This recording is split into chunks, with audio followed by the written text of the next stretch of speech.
Okay, let's go ahead and get started. So on behalf of Ryan Orndorff and the DoD Natural Resources Program and DoD Partners in Flight, I'd like to welcome everyone to this afternoon's webinar. We have 4 presenters with us this afternoon from the U.S. Fish and Wildlife Service Division of Bird Conservation Permits and Regulations. We have Eric Kershner, Joanne Lutmerding, and Joelle Gehring. And from Department of Defense, we have our own Trish Cutler from White Sands Missile Range. And just up front, I'd like to thank all of our presenters for taking the time to present this timely topic. And I think this is a very timely topic, given that it is migration season. And we have literally tens of millions of birds aloft this spring at night. Which are not only susceptible to the array of confusing lights that we have across the country and in cities and elsewhere, but also to collisions with building glass. And I know that personally I've been involved in numerous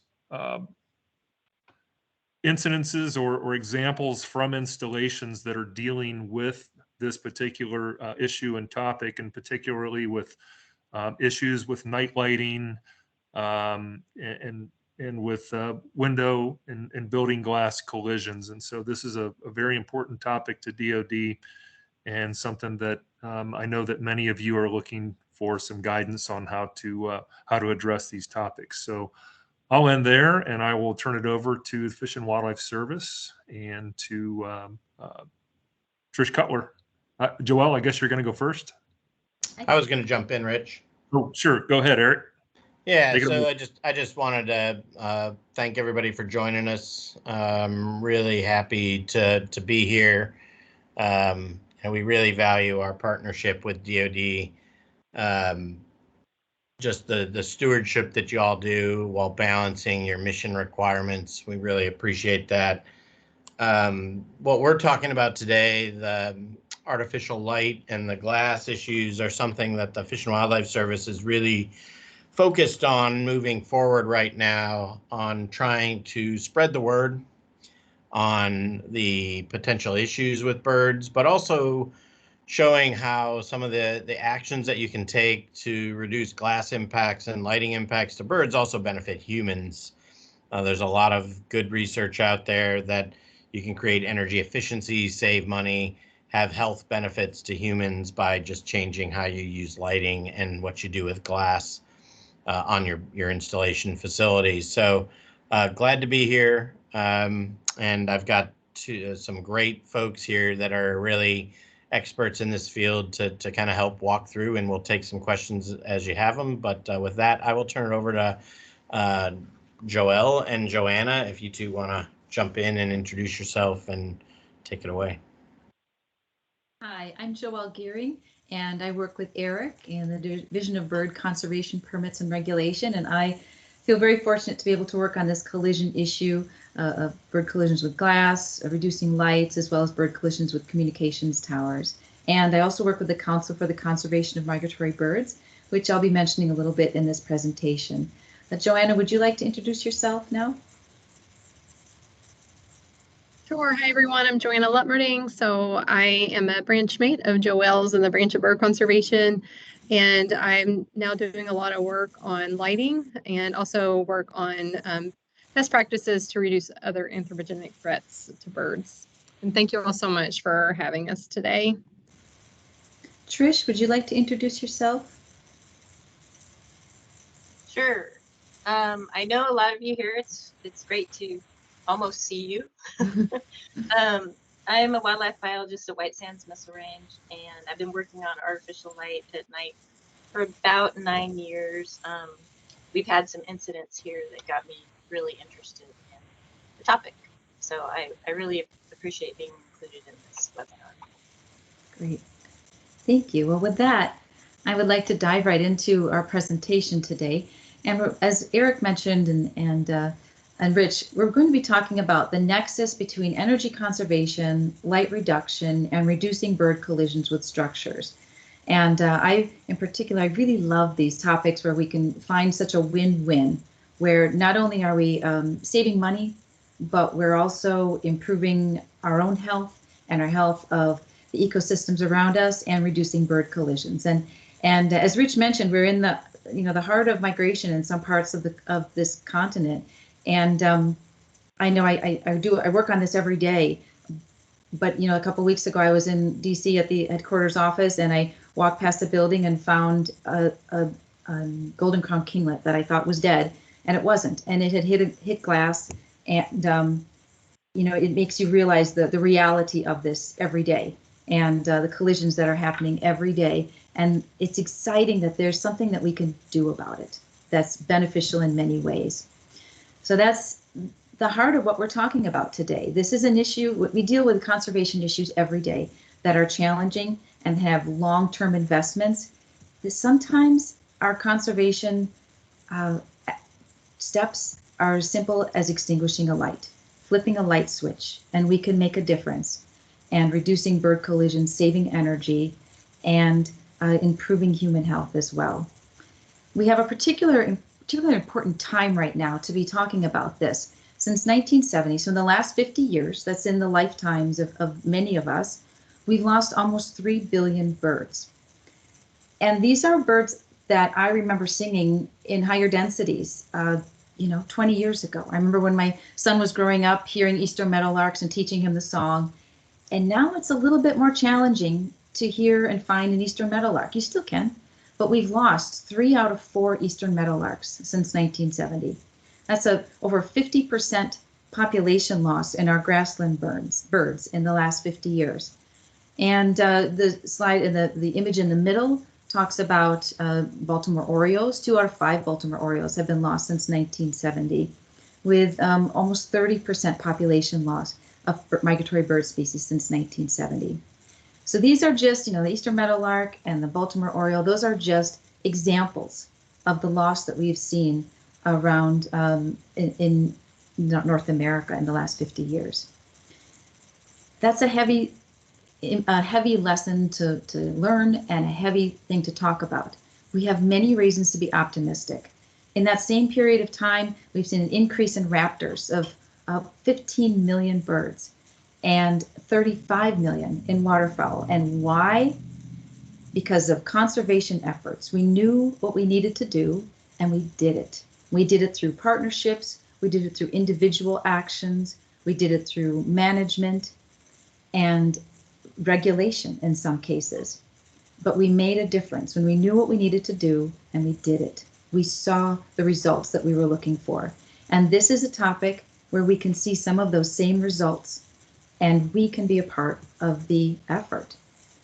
Glass collisions kill almost 1 billion birds per year.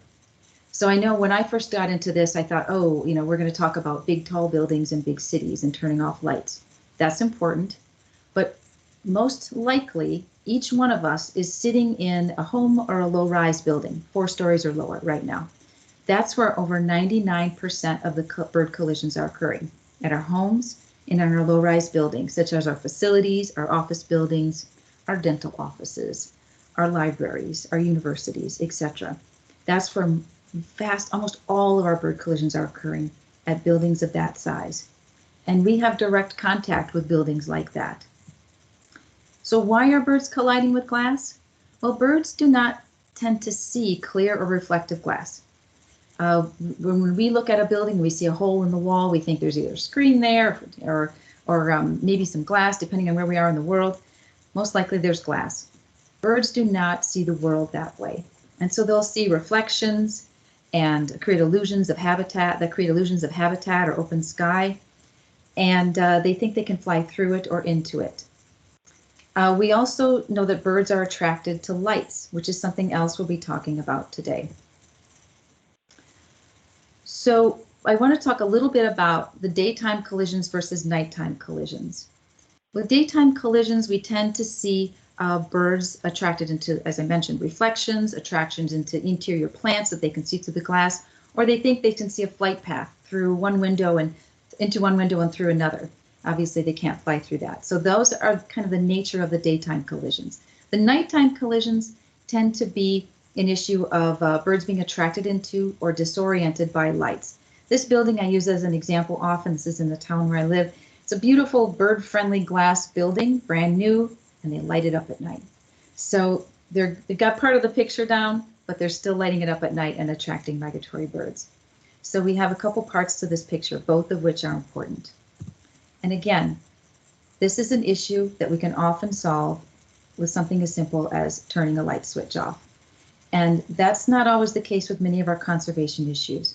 So this is one that many of us can grab onto and see immediate results, which sometimes feels really good in a world where it's a little more challenging. So next we're going to turn it over to Joanna, and she's going to talk more about these night sky benefits. Thank you so much, Joelle, for kicking us off. And I'm going to spend just a few minutes talking with you all more about artificial lighting at night, its effects on people and birds, but most importantly, solutions to the problem. And I do want to give a shout out to our friends and colleagues at the Cornell Lab of Ornithology. They provided me some of the slides I'll be sharing, so a big thank you to them. And just artificial lighting at night, like many ecological problems, it's vast, it's complicated, it's an important underlying driver of bird collisions. And so in this short time, I can really only scratch the surface of the issue. But please, reach out to me. I'd love to talk more and make more connections on this issue with anyone who has more questions or would like to talk about it more. So just jumping in, the night sky, it's a really important part of the human existence. It's been an important part of humankind's, collective cultural heritage, as a source of inspiration and spirituality and creativity. And it really binds us as a species throughout our history. Next slide. And it's also very important ecologically. It's really important for the health of ecosystems and organisms that rely on the natural cycle of light and dark and the circadian rhythms that are induced by that cycle. Next slide. But our future is very bright, and not necessarily in the way that is the best for us or for wildlife. So the Earth's surface and our atmosphere, they're increasingly lit up by artificial light at night. So much so that more than 80% of humans on the planet now live under a lit sky. And this is increasing about 9% each year globally over the past decade. Next slide. And this also affects our protected areas. So globally, less than a third of our key biodiversity areas now have pristine skies. They have found that nearly half, if not more, of the U.S. has light pollution, along with almost every national park in our country. Next slide. And nighttime lighting, it's affecting people. It disrupts our own circadian rhythms. It affects our sleep, and sleep's really important to our physical and mental well-being. And it's affecting some of us so much that it's even been linked to increased rates of cancer. So it is harming us in that way, but also poor lighting, it can create glare and hazards for pedestrians and drivers if it's used poorly. So it's not always providing the benefits that we think that it might. And it can also create false senses of security for us, that more light does not necessarily mean that an area, for example, with a lot of crime or dangerous activity is made safer just because there is more light on in the area. And sometimes it can even have the opposite effect. Next slide. It's also affecting our ability to reach really important goals that many of us share to reduce our electric use and also greenhouse gas emissions. So this infographic here shows data. It is from 2011, but even at that time, and we didn't have as much nighttime lighting as we have now, more than 10% of American electric use was estimated to be used for outdoor lighting, with a third of that becoming light pollution and collectively costing us billions of dollars a year and millions of tons of carbon dioxide emissions. Next slide. So how is lighting affecting birds? Well, birds evolved with a largely dark landscape where the majority of light came from the stars and the moon. And also a lot of bird species evolved to migrate at night, though now they are migrating over very well lit landscapes, and it's really disorienting for them.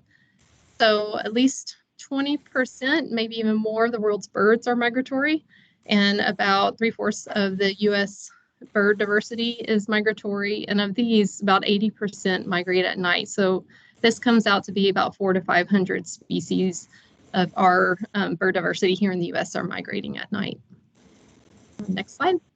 So high exposure to light pollution during migration, it's found to affect bird navigation, drawing them into brightly lit areas such as cities and suburbia. And then this can lead to birds stopping over in areas where they are at increased risk for collision with building glass and exposure to other threats like outdoor cats and being hit by cars. And this figure here just shows the density of bird migration in spring and fall on these top two maps. And then the bottom map shows the density of nighttime lighting. And you can just see that a lot of migrating birds are also exposed to a lot of light at night. And next slide. So an extreme example of the effect of nighttime lighting on birds is the Tribune lights in New York City. So these are beams of light that are shown into the sky when oftentimes it's also peak bird migration. And so birds get drawn in and they start circling in the light. Sometimes thousands of birds can be observed in this, and these specks in this pop out here, these are actually birds. And so they can wind up very exhausted, and it increases their risk of collision. But the nice thing is if the lights are turned off, then the birds can reorient themselves and move on their way. And these two blue squares here on the right, this is information from local radar. And so this top blue square, it shows that bird densities are relatively low. It's just all blue. But then when the lights are turned on, within about 20 minutes, the bird densities concentrate into the lights, and there can very quickly be thousands of birds. But then when the lights are now turned off, thanks to observers letting them know when to shut the lights off for about 20 minutes at a time, the birds can reorient themselves, move on, and therefore we're able to have this win-win of letting the birds move on while also still honoring those who lost their lives on 9/11. Next slide. And I think it's important to point out that lighting also affects marine birds. And so this is an image of a shearwater that was disoriented by light along the coast when it went to fledge. And so these birds can wind up grounded on land when they should be out at sea, and it increases the risk of being hit by cars or being predated. So next slide. And like the Tribune light, what's amazing about lighting is that while it can happen across large scales, it can also happen at, there can be noticeable effects at the small scale and also noticeable small scale solutions. So this is the McCormick Place. It's a huge convention center in Chicago. It has a lot of glass and light, and it's also in a significant highway for migrants. So after 2 decades of monitoring the building for mortalities, and they also kept track of the number of interior lights that are on, they found that when the building was fully lit, there were drastically more collisions than if even half of the building's lights were turned off. And if they had always kept all of the lights on, they estimate that mortality would have been actually 76% higher. So even a single building turning off part of their lights can be a solution to the problem. So moving on into solutions, next slide, and then you can go on to the next one as well. It's great that lighting has a lot of these solutions that are also immediately effective. And it's been amazing to learn more about this issue too, because there's a lot that's already been done and continues to be done. And the number of interested people is only growing all the time. And what's fascinating about this issue too is that it's multidisciplinary. So it's a topic that crosses sociological, economical, and political disciplines. And so it can be very unifying that way. And so next slide. So a big part of the solution is really building awareness. And so last year, it was really inspiring to see a worldwide campaign around dimming the lights for birds at night, which was the theme of World Migratory Bird Day. And this was promoted within the service and among federal agencies and NGOs, and there were events held around the world to promote this theme.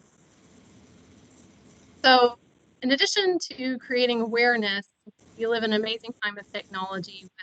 Now we can undergo, take on ecological forecasting. And so I think this slide has a little bit of animation, but what we're seeing here is radar. It's one of the best ways to study movements of birds at night. And it can't tell us what species is aloft, but it can tell us the magnitude of movement, the direction birds are going, their altitude and their speed. And we can look at this with radar at relatively small scales across time and space, and all the way up to these large continental scales, like you see here.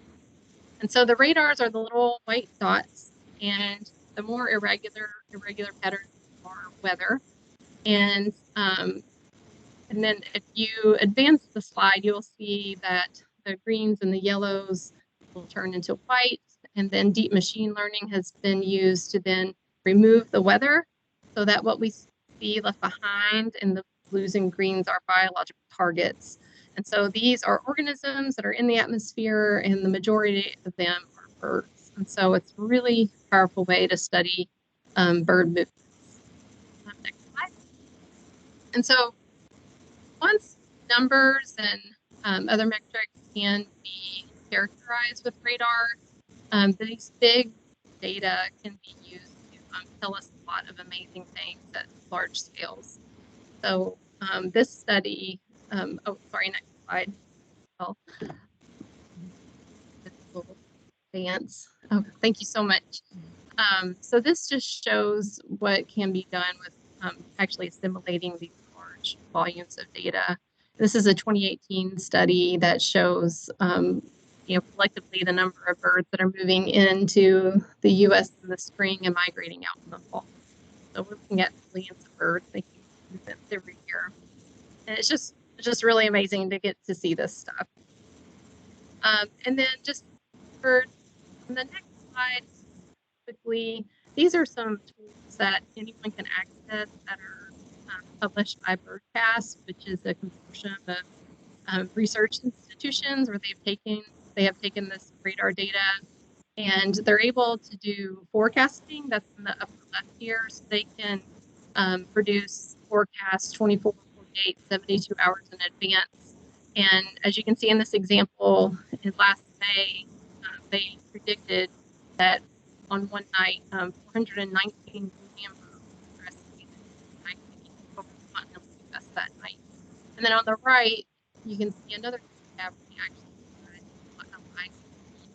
and on this night, there were 721 million birds that actually moved. So the forecast was actually an underestimate. So, approaching a billion birds actually found that migrating that night.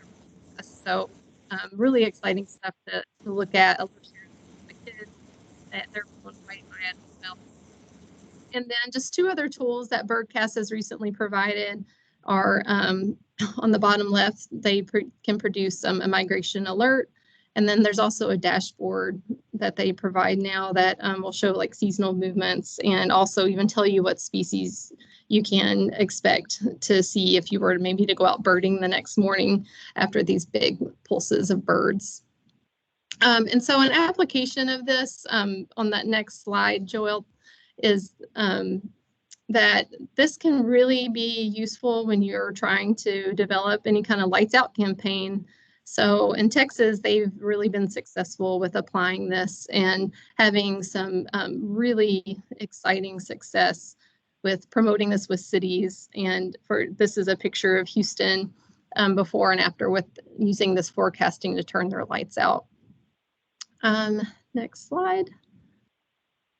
And so to try to start to wrap this up, just some things we're talking about doing here at the service is that to try to tackle this issue more comprehensively, we're looking at increasing our engagement both within the service, do the work that we can do here at home, but then also work with other federal agencies and non-government organizations to try to make progress on this issue. Next slide. And we're fortunate here at the service to have several social scientists on our staff. And so we are really trying to make the important considerations of what the human dimension aspects are of the issue. So we're really wanting to perceive it, what their comfort is, and their fear around either using lighting or turning it off. And then how do they receive information? How can we message things to help promote action on the issue?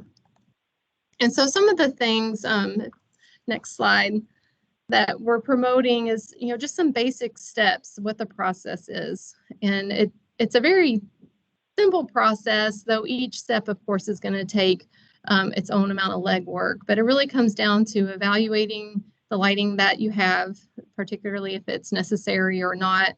And if it's not necessary, can it be reduced somehow? To then make a plan on how to make a change and then act on it and then spread the word.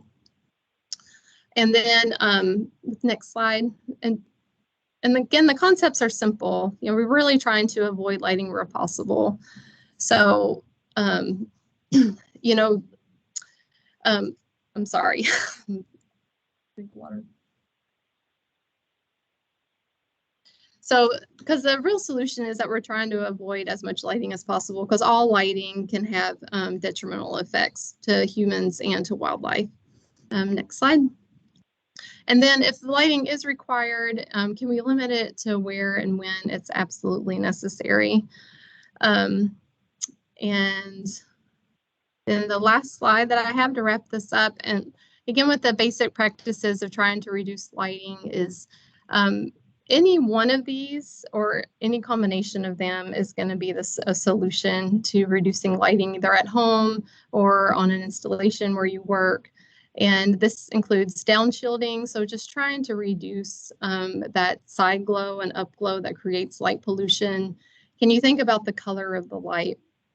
We know from LEDs that there is a lot of white and blue in the light, and that is particularly irritating to people and wildlife. But beyond that, with color, if you're able to think about the color of your lighting, it's important to think about what taxa are going to be exposed to your lighting, because there is uncertainty around which color is least harmful to, for example, birds compared to turtles, compared to insects. So color is a little bit trickier, but if you can dim the lighting, reduce its intensity, that's going to have a lot of helpful effects. And again, if you can have it turned off, put on timers, motion sensors, that type of thing, just reducing its use altogether is going to be the most important fix to the situation. So thank you all, and I'm going to wrap that part up and pass it back to Joelle to learn more about reducing collisions.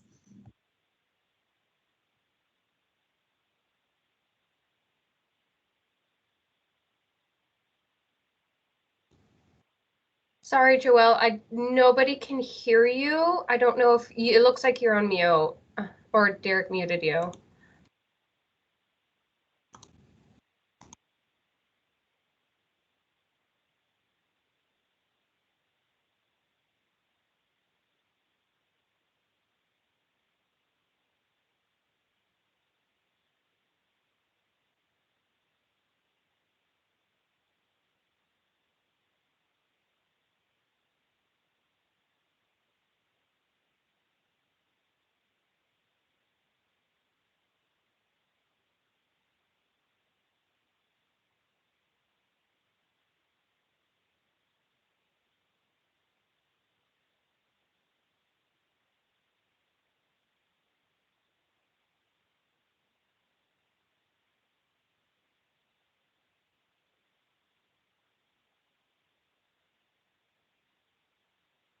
Hey, Joelle, this is Rich. You're still on mute. Or Derek, if you're able to unmute Joelle. I'm looking, but I'm not seeing an option to unmute.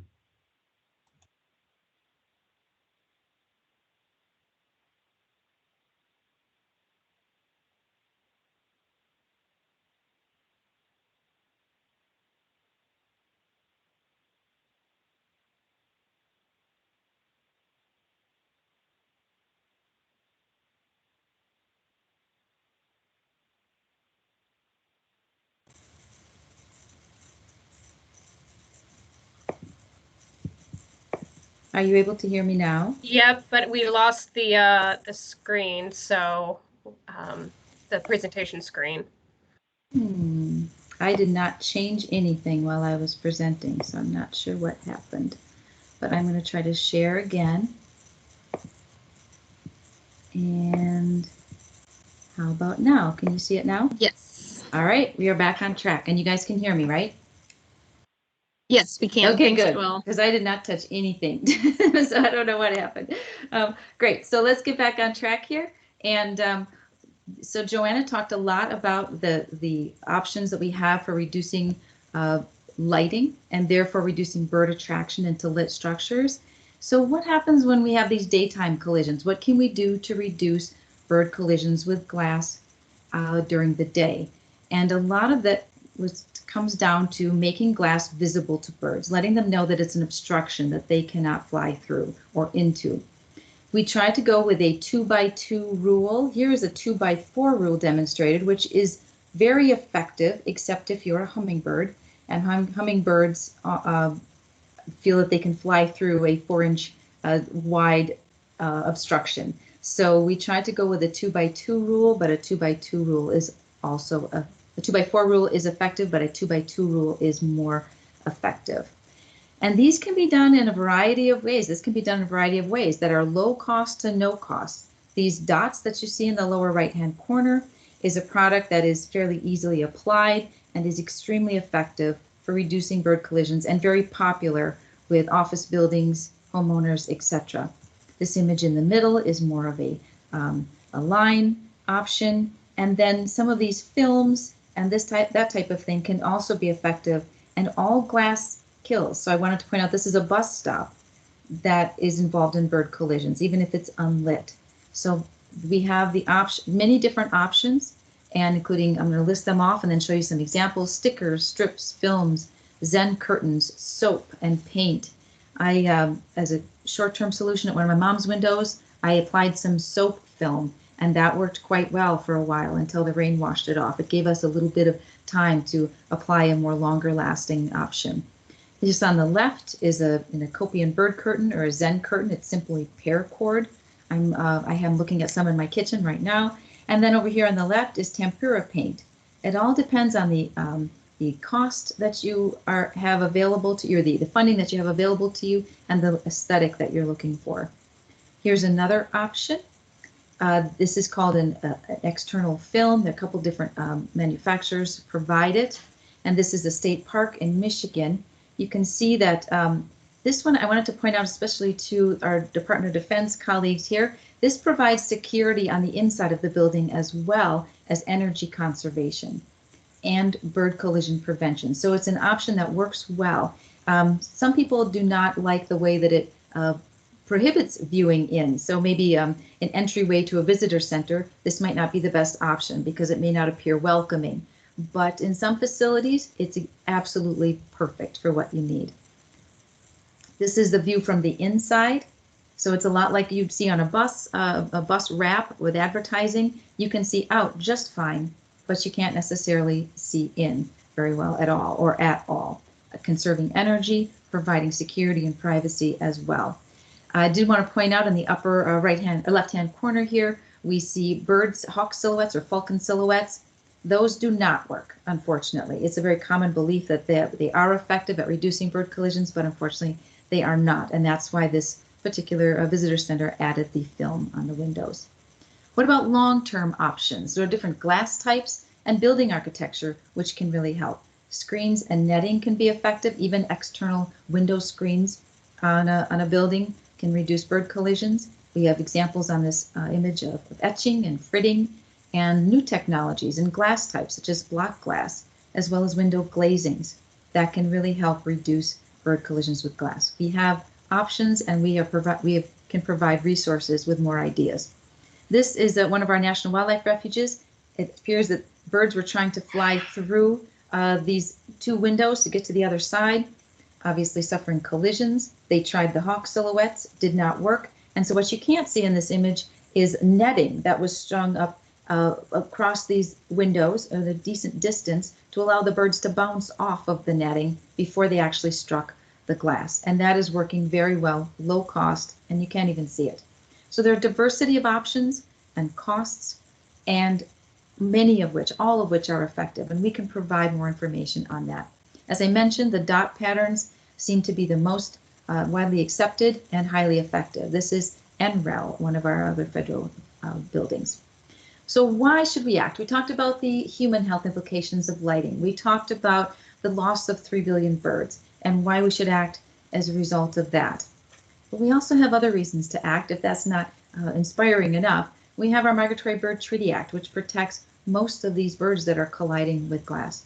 We have the Endangered Species Act, which is often an issue in places such as Hawaii, which suffering loss of species, with many species that are protected under the Endangered Species Act, and a lot of lighting issues. We have opportunities there to really have a positive impact from endangered species. We also have Executive Order 13186, which is it's been there a while, since the Clinton administration, and it really talks about the importance of protecting migratory birds as a federal agency, and gives us some responsibilities to do so. As part of the Executive Order 13186, we've developed the Council for the Conservation of Migratory Birds, which is bullet number 4 there. And as part of the executive order, the council develops MOUs, memorandums of understanding, between the DoD and U.S. Fish and Wildlife Service. And one does exist, and I encourage you to look into that. I can provide you with more information, as can Rich, if you're interested. And your Department of Defense has a climate adaptation plan, which specifically talks about sustainability, reducing your carbon impact, your carbon footprint, and reducing energy costs. This can be part of that sustainability effort, and under the perspective of energy conservation and sustainability. We also need to consider that our General Services Administration has P100 facility standards that really sets out guidance for government-owned facilities to, they have many different standards in there, but includes energy sustainability as well as a bird-safe glass. So we have many reasons why we should act beyond the loss of 3 billion birds and human health impacts. Now, if you look at this slide, and you can read it all really fast, you will not see Department of Defense on here. These are appropriation language. This is appropriations language for the DOI and related agencies. We're on there, the U.S. Fish and Wildlife Service, as well as many of your sister agencies, such as National Park Service, USGS, BOEM, etc. But we have it written into our appropriations language that at a minimum, all agencies are directed to take low cost and no cost actions, such as turning off interior lights at night, or applying window films or other adhesives to glass windows to reduce bird collisions. So you are not alone in the Department of Defense in this effort to reduce bird collisions, to reduce attraction to facilities, and to make a difference for bird conservation. So as part of our appropriations and as part of our mission, what is the Fish and Wildlife Service doing to address glass collisions? And Joanna talked a little bit about what we're doing regarding light collisions. I'm going to incorporate that a little bit. Well, one of the things we did was develop a new web page that addresses glass and some lighting information and resources. We continue to add resources. We're going to add a new web page regarding lighting and really try to get information into the hands of people, diverse information. We are already combining energy conservation with bird collision reduction, which can be done. And I'm going to give you another tower example in a little bit. Another opportunity to conserve energy, reduce our carbon footprint, and reduce bird collisions. Third bullet there is about targeting with lighting and glass recommendations. We have materials already available for homeowners, for business owners, and how to reduce bird collisions with their glass. And as Joanna mentioned, we're developing some specific targeted lighting recommendations as well. We've already produced a tower video that talks about reducing lights on communications towers and therefore reducing bird collisions. We're in the works. I have a lighting video in the works. And as Joanna mentioned, we participated in Dim the Lights for Birds at Night. We're really trying to get information out there in a diversity of ways. We have diverse partnerships, including with you. Our refuge system, U.S. Coast Guard is working on their communications towers. And as Joanna mentioned, we're working in the marine environments as well, with cruise lines, etc., to try to really get this information into the hands of people who need it. We're teaching our facilities management people to work to apply products and manage their lights. And we're working with our Great American Outdoors Act implementation to make sure that all that construction is bird safe. We're building international collaborations with the US, Canada, and Mexico to really address this at a continental scale. And we're also going down into the weeds, into the lower levels, and have regional points of contact with communication strategies specific to our audiences to really reach at some lower levels and at some higher leadership levels with diverse solutions, diverse materials available to people, and really address this issue at a broad scale. Our last bullet there is about our SharePoint site, which I'm going to talk a little bit about. That's internal to Fish and Wildlife Service employees, and it's a survey of our own facilities. We are lucky enough to have, I'm going to just go back and talk about that a little bit more. We are lucky enough to have a database of all of our leased and owned facilities for the Fish and Wildlife Service, and we entered all that into a beautiful interactive map where people can complete a survey for an individual building to then be assessed for lights and building collisions. But I just want to talk about our resources real quick. As I mentioned, we have diverse resources available to all of you on our website, depending on who you are and what you're interested in. As I mentioned, the building survey, you can see that we have the circles with the X's through them are the buildings and facilities that have their surveys completed, with the red dots, those that have not been completed. So we're at over 60% completion rate right now, and it's very easy, interactive to use. A very fast survey takes, I think I've completed one as short as 90 seconds, just looking at a particular small building and doing a quick assessment of it. And it really is helping us to assess the risks of individual buildings and facilities, which allows us to take that next step. The communications towers are also in this survey. And as a reminder, almost 7 million birds per year collide with communications towers in the United States and Canada. And these are long distance migrants, again, for the most part. And we can solve this issue or reduce it by a 70% by simply extinguishing the non-flashing lights on a tower. So I'm just going to say that one more time. Flashing lights on a communications tower are okay at night. Non-flashing lights at night are drawing in birds and causing them to circle around the structure and collide with the structure itself, the tower itself, or the guy wire supporting it. So we incorporate that into our survey as well and are hoping to make progress on that. We have a results dashboard as a part of this interactive map that tells us, which surveys have been completed and what's their risk. Are they a high risk building for bird collisions? Are they a low risk? And then we can start prioritizing where we are doing our retrofits and glass treatment. So we have a lot of options, again, over 60% done. We are addressing this in a diversity of ways. In the Midwest here, in Region 3, we've had a bird-friendly challenge where people submitted proposals to treat particular pieces of glass that were causing a lot of bird collisions. This one, if you look carefully, you can see the dots, but otherwise you don't necessarily see them. This reduces bird collisions almost completely at this facility. Again, some more dots for the Midwest Bird Challenge that were funded by our agency. We have a great example of both night skies friendly building and a bird friendly building in the Southwest at our Valle de Oro National Wildlife Refuge. You can see that some of the glass, if you look carefully, has actually ceramic markers in it to reduce bird collisions, and all the lighting is night sky friendly and bird friendly. Even our sister agency, the National Park Service, has been working on this issue with their Everglades National Park. And I like this story because it was funded by their Friends groups. So Friends groups are separate from the federal agencies. And this young lady, who was a receptionist at the time, didn't want to see bird collisions at her building anymore, and she worked with her Friends group to get it treated. And so there are many different ways to fund this, many different ways to go about it, and it can be done. And it's fun to be a part of the process. We are also sharing this good news and creating a community of people and a status quo of considering bird collisions with our lighting and with our glass. And we're making progress on that. We're changing the dynamic and the perception of this issue. Now I'm going to turn it over to Trish Cutler for some information, a specific case study from the Department of Defense. Thank you, Trish. Thanks, Joelle and Joanna. Can everybody hear me okay? Yes. Okay. I know we're running short on time, so I'm going to go through this pretty quickly. But this presentation and the slides will be available, made available on the DENIX website for people to take a look at.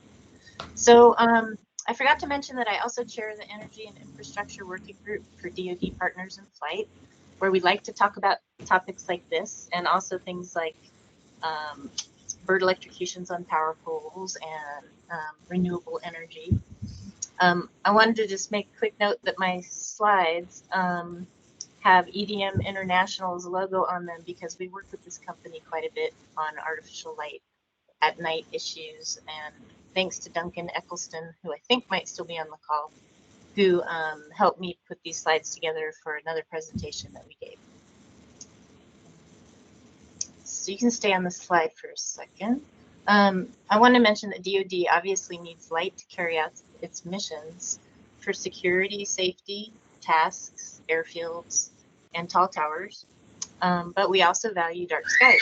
And some installations even have missions that require dark skies. So at White Sands Missile Range, we we have several missions: tracking of celestial objects, concealment of testing, and night vision equipment testing or use that we also care about. So there are reasons we need dark skies for missions. You can go to the next slide. DoD also has its own lighting code that all services are required to use, but your installation may or may not be aware of the requirements in this code. I would encourage you to look it up. It is UFC 3-530-01. And next slide, please. I just highlighted the things here that are really relevant to this topic. Our code requires using fully shielded luminaires, establishing light zones, using controls such as switches, timers, dimmers, or motion sensors, and using lights that are a correlated color temperature of 4100K or less. And that's to get to install lights that are on the warmer end of the spectrum rather than the blue-white light that Joelle and Joanna were talking about. You can see there, I highlighted the part where it requires us to incorporate Fish and Wildlife state and local governing authority recommendations for lighting systems design and installation. So that is a really great measure that's in there. There are some exceptions for high level of protection missions, where it says that we should still be using controlled lighting except when dictated by the local threat environment. That's pretty subjective, of course, and up to interpretation. Next slide, please. I wanted to talk about this because it's been one of the most obvious problems with LED lights at White Sands Missile Range, and I'm also seeing it in my local city and across the United States. And I just saw it in Scotland when I was over there. As you all know, there's a big push for switching out older style lights with contemporary LEDs. But typically these LEDs are about 3 times as bright as the lights they're replacing. And when they're mounted in this way, much of the light is actually directed up into the sky rather than down towards the ground. We've had at least one incident at the missile range where 5 LEDs similar to this one caused bird mortality in a remote area of the range during inclement weather during fall migration. Birds collided with the pole that the lights were mounted on and with wiring around the poles. A variety of warblers, sparrows, and blackbirds died in that one event on one night. So I wanted to point this out because the manufacturers of what you see here on this slide, they highlight that this fixture is dark sky approved, but you actually have to click and navigate to another page to read the fine print that this is only dark sky approved if it's not tipped up at an angle. It needs to be mounted on a fixed arm and pointing straight down to the ground to actually be dark sky approved. But that's not the way that it is being presented on their website. Let's see, next slide, please. So one thing we did at the missile range was we did a lighting survey, and Duncan Eccleston and EDM International helped us with that. We learned a lot of things during that survey, so if anyone's planning to do this, please feel free to reach out to me. I'll just highlight some elements here. This was a sample. It wasn't every single light on the missile range, but you can see we sampled 894 lights, and the majority of them were LEDs, followed by sodium vapor and metal halides. So we have really switched the majority of our lighting over to LED at the missile range really pretty quickly. Okay, next slide.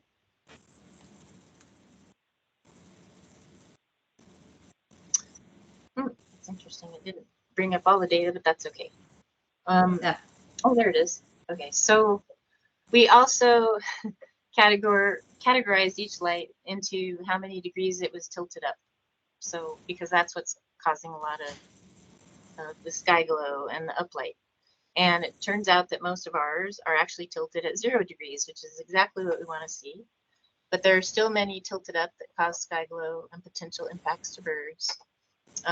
So from the group that you see here that is tilted up and causes uplight, Duncan identified 90 conspicuous lights out of these that we're planning to target for mitigation.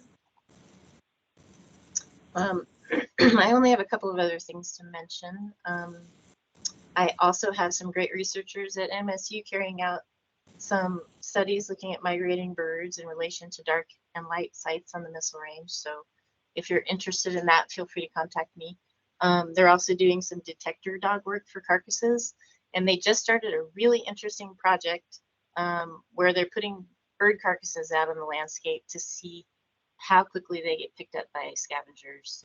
And that is turning out to be super interesting and helpful for us. And that's all I have. So I think I'll send it back to you, Joelle. That's great. Thank you so much, Trish, for joining us today and for providing that case study relevant to our audience today. So as we wrap this up, I just want to ask you guys, ask you to think within yourself, what resonated with you today? Where did you see opportunities for progress, both at work and at home? I know I changed some things around my home. I used to have decorative lighting in my windows to go with my, historic house. That's all turned off now because it may be attractive in some people's eyes, but it's also attractive to migratory birds. And that's not what I want to be doing. So what are some opportunities that you see for yourself where you can make progress on this issue, both at work and at home? And I want to emphasize how the Fish and Wildlife Service approached this from such a diverse, and is approaching this from such a diversity of levels and diversity of ways. We work with people with their boots on the ground, as well as our leadership. We're providing diverse funding opportunities, both as low as friends groups, as small as friends groups, up to some of our larger funding sources. We are also providing a diversity of resources, that being resources for homeowners, resources for business owners, and resources for communications towers industries, etc. We have a wide diversity of formats for presenting things. So how can you make a difference on this topic, both at work and at home? And how can the Fish and Wildlife Service help you do that? What are some tools that you would like us to share, some guidance? And also, as Trish showed us, as well as Rich has shared with us in the past, there are tools within the DoD and guidance that can help us make progress on this issue. So I guess I want to leave us there with us thinking about how we can each make a difference in this topic, and also asking you how we can help you on that journey. So I think we're ready to open it up for questions, with a last reminder that sometimes this is as easy as switching a light switch.